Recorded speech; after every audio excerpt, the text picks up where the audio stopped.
Hello, and thank you for tuning in to our live Q&A about the COVID-19 vaccines. Today, I'm joined by UI Hospitals and Clinics Chief Pharmacy Officer Mike Brownlee, who is here to answer your questions about our vaccination program and how to navigate this process. Please submit any questions you have for Mike now, and we'll answer as many of them as we can throughout the broadcast. Just a note before we begin, this is for informational purposes only. So if you're feeling sick or concerned about your health at all, please contact your primary care provider. Thanks for joining us today, Mike. Absolutely. Thanks, Elizabeth. It's great to be here, and I'm excited to talk about vaccines with everyone watching today. So thanks so much. Of course. Yeah, I'm excited to hear what you have to tell our audience. So could you start off by giving our viewers an overview of your role here at UI Healthcare as it relates to the COVID-19 vaccination program? Yeah, sure thing. So in my role here at UI Healthcare, I oversee all of our pharmacy operations and also administrative responsibility for lab and radiology. And I have a role in the academic side as Associate Dean of the College of Pharmacy. But during the pandemic, as you know, things have been different. We've stood up our Incident Command Center, and I have a role from an incident command standpoint here at UI Healthcare. But I think the work that I've done in the past with another leader here, Jennifer Miller, in the flu campaign really translated into our work for COVID vaccination. So we've had a very successful flu campaign to vaccinate our faculty and staff for the flu vaccine for several years now. And a lot of that work really translated right into helping our faculty and staff be vaccinated with the COVID vaccine and also being ready for the patient vaccine as well. So we've got a lot of groundwork that we've been laying over years to be ready for this time. And I'm grateful to have been tasked with helping lead not only on the employee vaccination side, but also our patient vaccination side as well for UI Healthcare. Very cool. So having been part of this process from the start, how does it feel to get to this stage of the vaccine rollout? We're in phase 1B. I mean, that's incredible. Yeah, it's been a journey, I tell you. We've been at this almost a year now from a planning perspective and trying to deal with the pandemic. And, the early part of the pandemic really didn't feel really that great. It was very difficult. A lot of changes had to be put in place. Very negative feel to everything that we were doing, and it was difficult to make a shift into dealing with the pandemic head on. We're now starting to see the light at the end of the tunnel. It's a lot of good feels coming out of the vaccination process that we can see that the vaccine is going to help us to curb the spread of the virus and to help make sure that people don't have negative outcomes from COVID-19. So I'd say overall, the vibe from the team and the many, many individuals working on the vaccination process, it's a great place to be in. We're fortunate to have new technologies with these mRNA vaccines. And it's just amazing to be at this point and to be able to know that we're going to find our way out of the pandemic and get things back to normal, whatever that means going forward. Yeah, it will surely be a new kind of normal, but I think we're all very eager to get there. So this is exciting. So let's start with the basics about the vaccine and phase 1B. Who is eligible to get the COVID-19 vaccine right now from UI Healthcare? Yeah, I'm glad you asked that question because I think there are a lot of questions about these phases and what they actually mean. So phase 1A, just as a reminder, included healthcare staff and also those that are in long-term care facilities and assisted living facilities and their staff. So we're starting to work our way toward the end of phase 1A, and that's been in process now since about the middle of December. Phase 1B, as identified by the Iowa Department of Public Health, includes two different subsets. So just think of phase 1B split into two different ways. So one is for individuals over the age of 65. So it's completely age-based. It's not based on any medical conditions. And then the second part of that is broken into 5 different tiers. And so that's those that are at high risk, either because they live in congregate settings or they work in congregate settings, those that are first responders, our school teachers, or those that deal with pre-K through 12, those that are in correctional facilities, government workers, inspectors. So that's all tiered within 5 tiers that are on that other side, the essential workers and those at risk. So that's one good way to think about phase 1B is it's split into 2, and doses will be split 50-50 between these 2 groups, those patients that are over the age of 65, and then those that fall into those other 5 tiers. So phase 1B is a really big group. If you look at it from the entire state of Iowa, it's well over 500,000 individuals. But I think the state did a good job trying to prioritize the limited doses that we have. And we have to think about the phases in that way, is it's really about prioritization and trying to get doses in arms for those individuals that we believe are at the highest risk. Thanks for that explanation. It's helpful to know how the phase is broken down.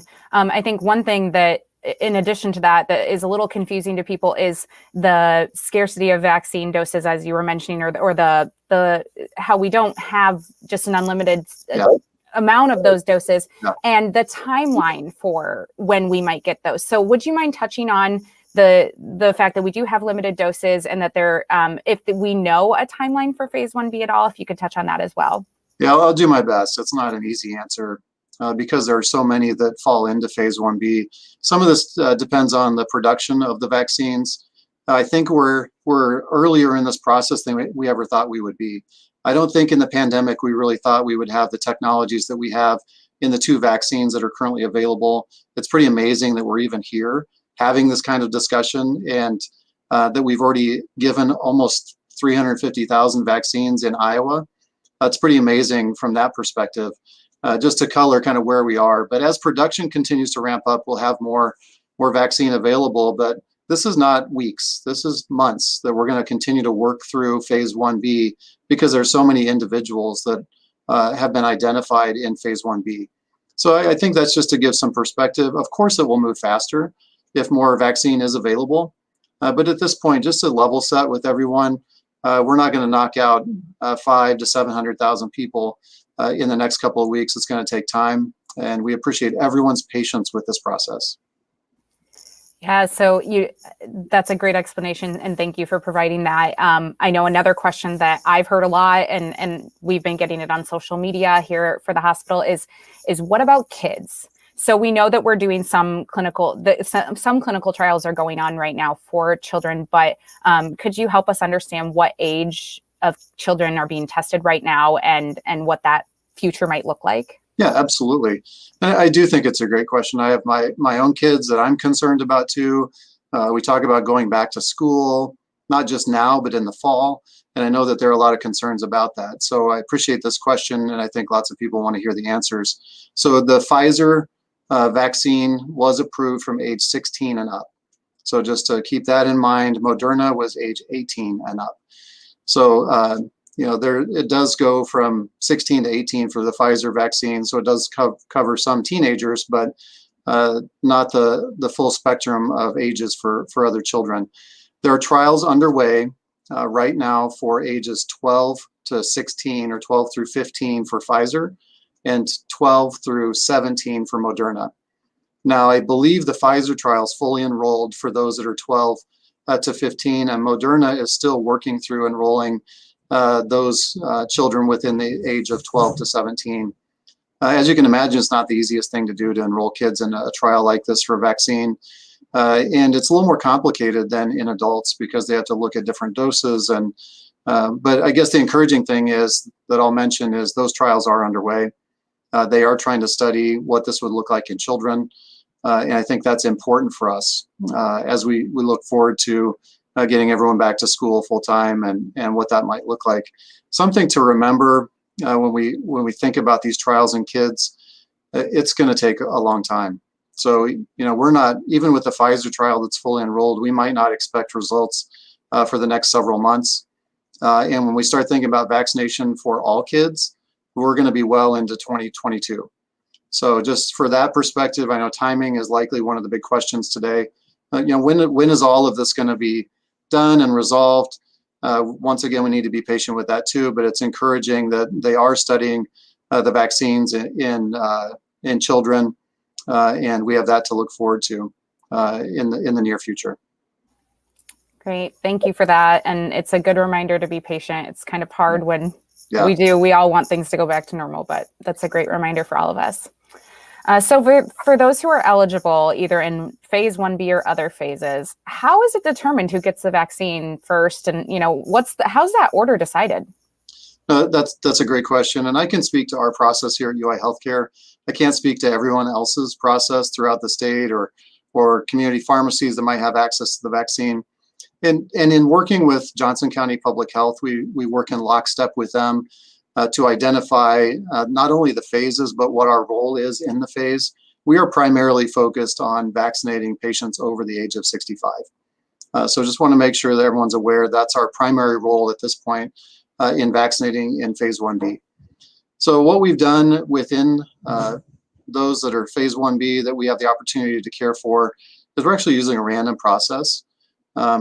Because if you start to use health conditions, it's hard to identify who has conditions that might be of higher risk. So it was easier for us to take a subset of this population and randomize those individuals and have it be a random selection process. So for us here at UI Healthcare, we have received guidance from Johnson County Public Health that we are to remain in Johnson County at this point for our patients. So the doses that we've been allocated are to primarily take care of those that are in Johnson County. So that's one of the factors we use when we look at the patient list. We also looked at those that were our own patients within the last 2 years that had one visit. So that's how we started to create this pool that we randomly choose from. The other thing that I'll mention too is we want to have the most inclusive process as we can. So it's not just about UI healthcare patients. So even though the state said you can just vaccinate your own patients, we've taken the approach to try to serve Johnson County as much as we can as not only the largest hospital in the county, but in the state as well. We feel like that's a responsibility for us to have an inclusive process. So we have a web form. So if you're not one of our patients, you can actually express interest in receiving the vaccine from UI Healthcare. And then your name will go into that same pool that we randomly select from for vaccine. So that's a little bit about our process without getting too much into the technical details, but we want it to be as inclusive as possible. And it's really a lottery pick. It's a random process so that it can be as fair as it possibly can be. And then we're not showing preference to anyone who might have means over someone else. And we're not picking names from a list. It's really a random process. Yeah, thanks again. Those are great reminders. And we will put the link to that interest form in our comments below if you would like to fill that out. So how many vaccinations have we given here at UI Healthcare, and have we seen any serious side effects yet? I think that's a great question. That's a question a lot of people do have. Because, you hear in the media lots of information about potential side effects with these vaccines. And so far to date, we've vaccinated about 1,500, so 1,500 patients that are over the age of 65. And of our own staff, we've vaccinated, as of today, we just broke the 10,000 mark for vaccinating our own staff here in phase 1A, and that's receiving at least one dose. The majority of our staff have received 2 doses. I think the number as of today was about 8,500 or so that have received both doses.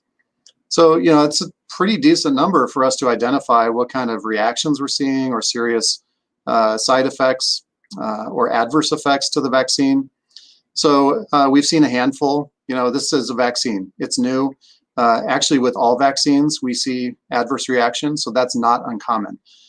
So don't take my comments to be alarming. What we're seeing is very consistent with other vaccines, and we're very fortunate that the number of what we would consider more serious adverse effects have been very infrequent, just a handful at this time.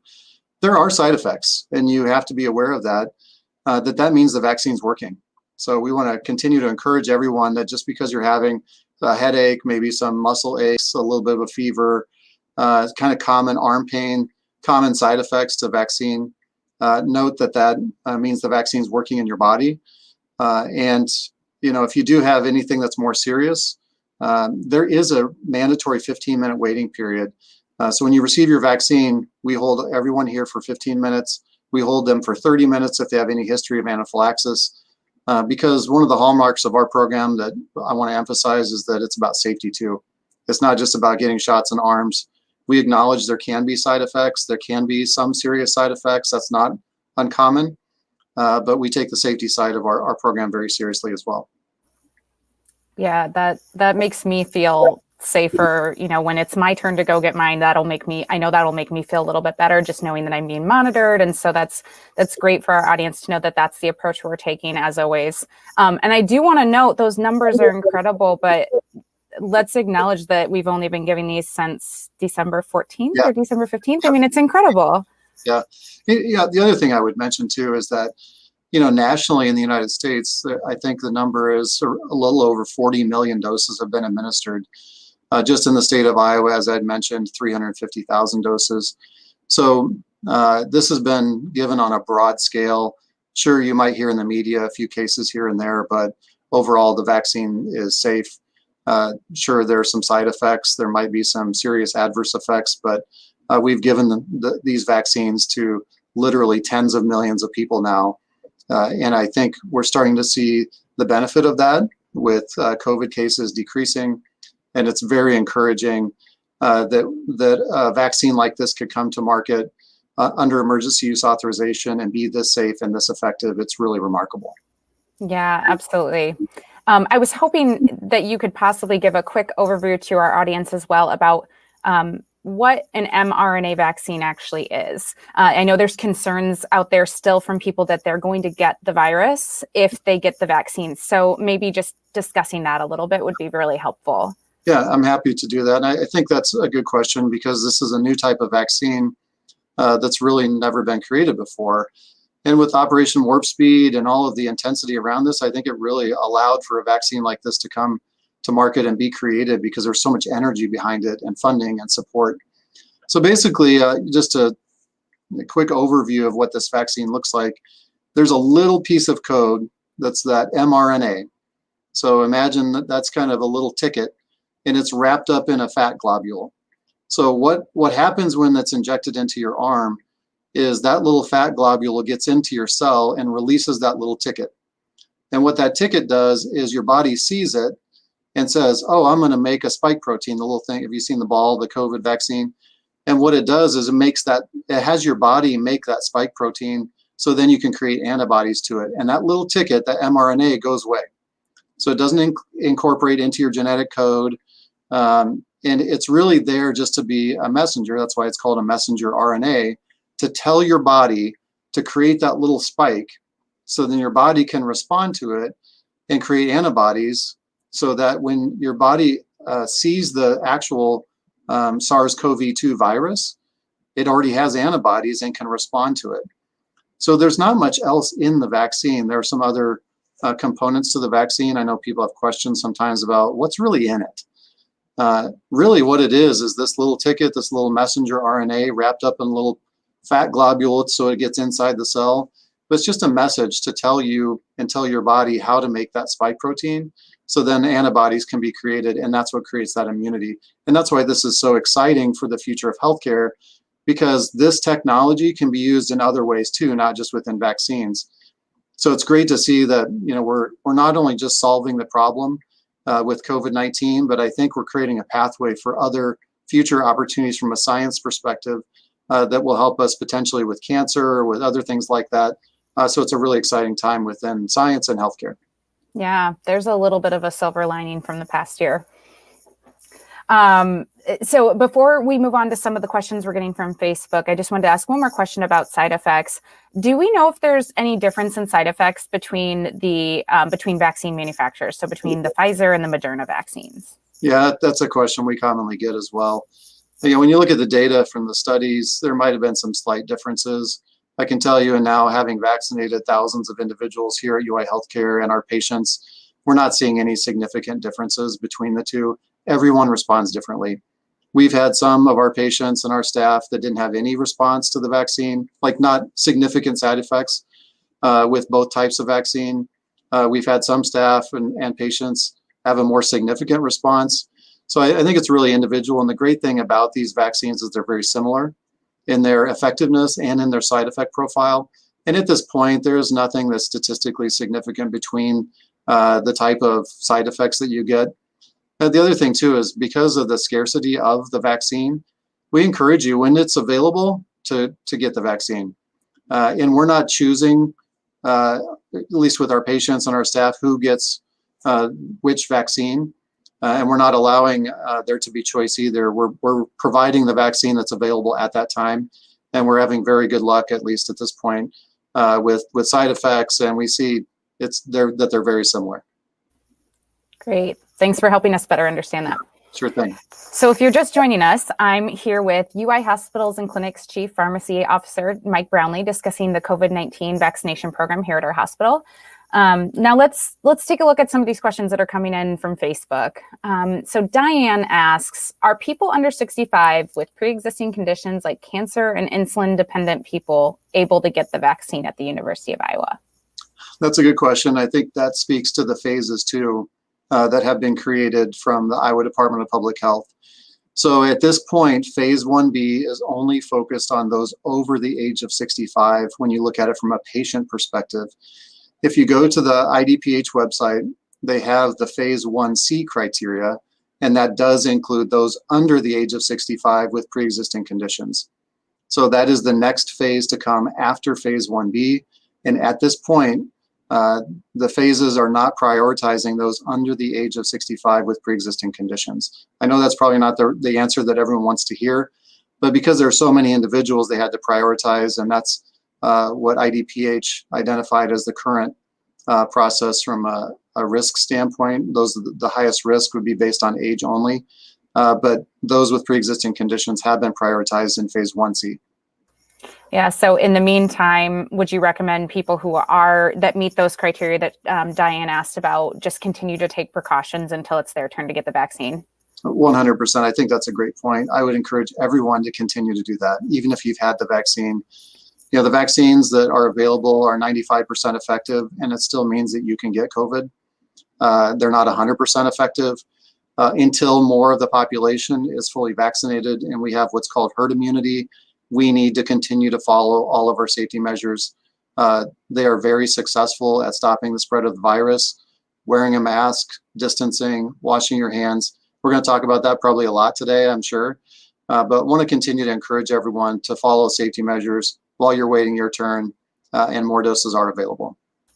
Yeah, you touched on an important topic, which is herd immunity. What percentage of the population do we need to receive their vaccine for us to get there? Yeah, I think I can't give a specific answer because I think there's still debate on what that percentage may be. And you might hear different numbers, 70%, 90%. It's not 50%. It's going to be over that. So somewhere in the 70 to 90% range, we'll see what herd immunity is considered. But what I think everyone should do is we're following closely the CDC, and the CDC guidance will help us understand when we can be closer to each other, when we can stop wearing masks. And that's what we're following at this point, is that specific guidance. It's not going to be our call. We're going to look at national guidance to determine when it's that time. Great. Thank you. Cheryl on Facebook asks, do the vaccines offer protection from getting COVID-19 and also prevent you from spreading it? And if that's not the case, could you explain? Yeah, I'll do my best to explain. So the first question was, does it prevent you from getting COVID-19? Yes, that's really what the vaccine is all about, is preventing you from getting it and also progressing to severe COVID-19. So it's very effective at that. The other thing related to the spread of the virus, that's still being studied more extensively right now. There is the belief the vaccines will help with that. It makes sense because if it reduces the amount of virus in your body, then potentially it might reduce the spread. But there's still more research that's needed to look at how it impacts the actual spread of the virus once you've had the vaccine. So for as much as we've learned over the past year, the theme is still there that we're just still learning about this virus. Yeah, there's a lot to learn. Yeah. And, over time, we will continue to learn more. And as I mentioned earlier, so many have received the vaccine, and there are more studies that are ongoing. We're going to see a lot more coming out in the next several months related to its efficacy, not just against the transmission of the virus, but you probably have heard a lot about these different variants and things like that. Just keep an eye out for the news related to that. Will do. So Deb and others on Facebook have asked whether we recommend the vaccine for people with specific diseases. And are there any reasons why someone with a specific disease might not want to get the vaccine? That's a good two-part question. One is we're not showing any preference right now based on medical condition. As I mentioned earlier, it's really difficult to identify who's at higher risk based on their medical condition. So I think that's a really good question. There'll be more to learn about that too. Hopefully our answers aren't too much just about we're going to keep learning. I know people want answers related to that. At this point, there are no significant contraindications related to your disease state. So if you have any medical conditions that are of concern, I know sometimes there are questions about autoimmune disease, and if you have those conditions, if you're pregnant, right now the only contraindications are to actually if you've received the vaccine, had an anaphylactic reaction, and then there are two components of the vaccine. If you have an allergy to those are a contraindication. One is called polyethylene glycol, or PEG, PEG, or polysorbate. But from a condition perspective, a lot of the national groups like transplant, maternal fetal medicine have been weighing in on the value of this vaccine to help keep people safe. And at this point, there really aren't any specific contraindications based on medical condition. That's really interesting and good to know. Sierra from Facebook is wondering about things she's seen on social media about the side effects. So again, as we mentioned earlier, side effects, I think, are a big concern for people right now. So could you just share again with our audience about the specific side effects most people can probably expect from the virus or vaccine? Sorry. It's easy to do. Vaccine and virus, the V thing trips us up all the time. So yeah. we've all done it. So don't worry about that. So from a side effect perspective, definitely arm pain is one of the things we've seen that's been prominent with both vaccines. And, the thing to think about is the duration. Typically, this will last 1 to 3 days, and then it stops immediately. That's what our experience has been. You might have some headache. So headache is a common side effect. Some muscle pain, either throughout your body or just locally right near the site of injection. We've seen fever. That hasn't been as common as some of the other side effects. So most of the side effects are the common side effects you'll see with most vaccines of arm pain, headache, some fever, some just malaise, not feeling that great, some body and muscle aches. And that's primarily what we're seeing as we've surveyed our staff as well, to try and understand what kind of side effects they're having and whether they're more or less significant than we expected them to be. So, that's what you should expect. And actually the thing I would note, and I think this is important, is that typically with the second dose, the side effects will be slightly more pronounced. And that's what the data would suggest from the studies. We've seen that to some extent with our staff.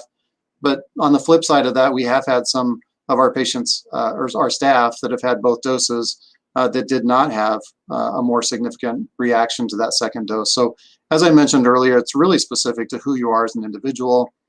But those are the most common side effects to look for, and to be aware that could be something that happens with the vaccine. Great. And I know you already mentioned that the side effects are an indication that your immune system is actually responding. But we've had a few people ask on social media, well, what if I don't have any side effects at all from it? Is my immune system still responding? So is it? Yeah, short answer is yes. So don't expect that just because you don't have a response, it's not working. Our bodies work in different ways, and your body's learning. So this vaccine is trying to help your body learn to create antibodies when it sees the actual virus itself. And so not everyone's going to have the same type of response, but don't be concerned if you don't have a significant response to the vaccine. Yeah. And go get some lottery tickets or something. You're lucky that you don't have any side effects. Yeah, exactly. So Donna is one of our patients, but she lives outside of Johnson County. So, and I think this is going to be the case for probably a lot of people. She's wondering if she should get on a list locally where she lives for the vaccine. That's a really good question. And until we have more vaccine, we won't be able to reach outside of Johnson County. The direction we've received from Johnson County Public Health is to vaccinate patients in Johnson County. So if you live in a county like Lynn County, Washington, Cedar, you can feel free to reach out and get the vaccine wherever it's available. Because of the rules that we're trying to follow for Johnson County Public Health, there's really not a pathway at this time to receive it from UI Healthcare, and we want you to get a shot. And if it's available, go get it in your local community. Sounds good. And since we're talking about this topic already and are completing our interest survey, Alicia asks about our interest form. after completing it, should she call to make an appointment, or how does that work? Yeah, Alicia, that's a great question. Thanks for asking that. We have the web form there so that those who are not our patients can express interest. But our plan is that we will reach out to you. So if you create a MyChart account, and that's a choice that you can make, we would reach out to you through MyChart, and that's one way to do it. The other thing is we've got people standing by to make phone calls to schedule the vaccine. So our plan is to either connect to you through MyChart, or we will call you and we will schedule it proactively. There's no number to call. There's no need to call, and we want this to be a process that we're working with you, and we're doing this proactively to make sure we can get you scheduled appropriately. All of our vaccination clinics are schedule only. We won't have any walk-ins. We don't want lines outside. We want everyone to feel comfortable and safe with this process. When you arrive, we want it to be smooth and streamlined and easy for you. So we'll either send you a MyChart message, or we're going to give you a phone call. Great. Don asks, is there any data that shows that the vaccine can affect young women's reproductive systems? I'm sure you've heard that question or seen it on social media. We keep seeing it circulate a lot. Do we know anything about this possible side effect? Yeah, we've been working with our obstetrics group and gynecology group, OB-GYN, here at UI Healthcare. We follow the national guidelines from all of the groups that they're a part of. And at this point, we don't believe that that's true at all. So we watch this really closely. And the way that the vaccine works, because as I mentioned earlier, once that little code gets into your cell and tells you to make that spike protein, it's gone. It's not doing anything else to interfere with your systems. And that's what we know at this time. So based on our own expertise in-house in the hospital here, and based on national guidelines and the groups that the national groups that we follow, we don't believe that there's any risk at this point. That's a really good reminder that when it's done doing its job, it's done, because I think that's kind of a hard thing to wrap our brains around, this being the first mRNA vaccine we've had. So I appreciate you breaking that down, because that helps me even understand it. And now I can explain to friends or family that have that same concern. So very good to know. So you touched a little bit earlier on the efficacy of the vaccines. They're both around 95% effective, correct? Yes, that's right. But you need both doses to get that full effectiveness. So can you touch on the importance of making sure you get that second dose? Yeah, I'm glad you brought that up, because I think that's a really important point to make today. That with these 2-dose vaccines, the maximum efficacy was studied with both doses. You do receive some immunity with 1 dose. And I mentioned earlier, we're trying to teach your body how to respond and create antibodies. That second dose reinforces the teaching, if that's a good way to put it. So 7 to 14 days after that second dose is when you get to that 95% efficacy.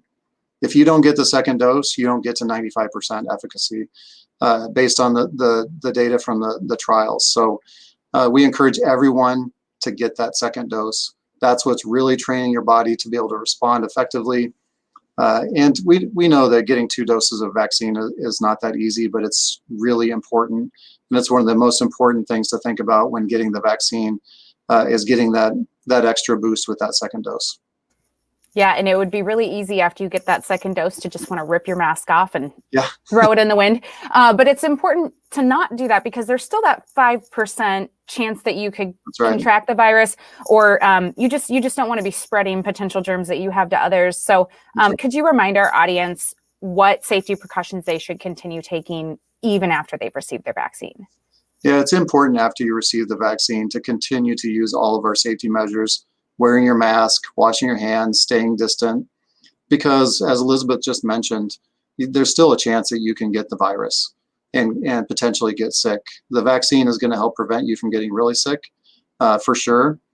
But until we've talked about herd immunity here during this chat session, and we're not there yet. We're not even close to being there yet with herd immunity. So even though you may have had both of your vaccinations, there's still a chance to potentially spread the virus and to get sick.